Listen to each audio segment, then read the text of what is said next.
Party సిద్ధాంతాలు నచ్చి ఎన్నుకోబడిన వాళ్ళు, పార్టీ నియమించిన వాళ్ళు ఈరోజు వెళ్ళిపోతుంటే వాళ్ళు ఆలోచించుకోవాలి వాళ్ళు చేస్తుంది కరెక్టా తప్ప అనేది.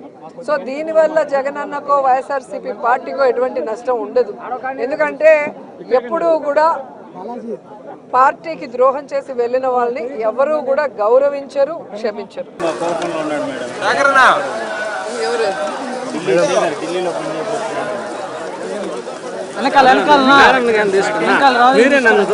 కొంచెం వెనక్కి రండి ఒక స్టెప్ వచ్చేస్తాను.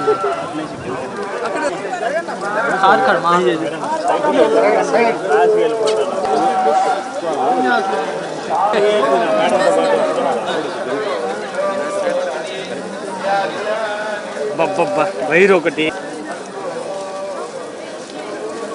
మేడం కొంచెం చూడండి మేడం.